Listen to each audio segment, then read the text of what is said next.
Hello everyone, વરસાદમાં તો તમે બહુ ટાઈપના ભજીયા ખાધા હશે. તો ચાલો આજે આપણે એક નવી જાતની રેસીપી બનાવીએ જેનું નામ છે ગાર્લિક ચના ફ્રાય. તો ચાલો હું તમને તેની રીત બતાવી દઉં. સૌપ્રથમ અહીં મેં કાબુલી ચણા લીધા છે જે રાત્રે પલાળીને રાખ્યા હતા. તો જે રાત્રે આપણે પલાળીને રાખ્યા છે તે ચણા કુકરની અંદર એડ કરી તેની અંદર જરૂર મુજબ પાણી તથા થોડુંક મીઠું નાખી અને આપણે તેને બાફી લઈએ. આપણા ચણા બફાય ત્યાં સુધીમાં તમે મારી ચેનલને સબસ્ક્રાઈબ ના કરી હોય તો કરી લેજો. ઢેંટેણ તૈયાર છે આપણા ચણા. તો ચાલો હવે આપણે ચેક કરી લઈએ. આપણે હાથથી દબાવીને દેખી લઈએ. હા, સરસ એવા ચણા આપણા ચડી ગયા છે. તો હવે આપણે આગળની પ્રોસેસ કરી લઈએ.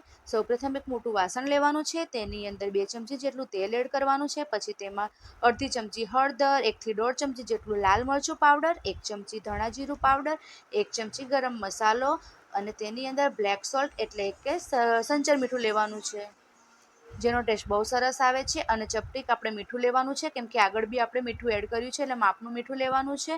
પછી 1 ચમચી ચાટ મસાલો પાવડર અને આદુ અને લસણની પેસ્ટ લેવાની છે. લસણની પેસ્ટ જરૂરી છે કેમ કે આપણે ગાર્લિક ચણા ફ્રાય બનાવીએ છીએ તો લસણ તો લેવું જ પડશે. હવે આપણે બાફેલા જે ચણા છે તે એની અંદર એડ કરી લઈએ. પછી તેની અંદર 3 ચમચી ચોખાનો લોટ અને 3 ચમચી કોર્નફ્લોર લેવાનો છે. અહીં તમે થોડું બેસન પણ એડ કરી શકો છો. હવે આપણે આ બધું સરસ રીતે હલાવી લઈએ. સરસ કોટિંગ થઈ જાય પછી તેની અંદર આપણે થોડું પાણી એડ કરવાનું છે. સપોઝ 2 થી 3 ચમચી જેટલું, એનાથી વધારે લેવાનું નથી. અને સરસ મિક્સ કરી લઈએ. આપણું તેલ સરસ આવી ગયું છે. હવે આપણે તેને તળી લઈએ. અને એક વાતનું ધ્યાન રાખવાનું છે કે ચણાને તરત ફેરવવાના નથી. થોડુંક ચડી જાય પછી, નહીં તો જે આપણે મસાલો કોટિંગ કર્યો છે તે નીચે ચીપકી જશે. અને એક વાતનું ખાસ ધ્યાન રાખવાનું, જે લસણની કળી આપણે અંદર આખી નાખી છે તેની અંદર વચ્ચે કટ લગાવી લેવાનું છે, નહીંતર લસણ ફૂટશે.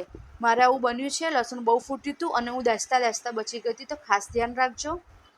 હવે ઉપરથી આપણે ચાટ મસાલો અને સંચર પાવડર લગાવી અને સર્વ કરી લઈએ. તો તૈયાર છે આપણું ગાર્લિક ચના ફ્રાય.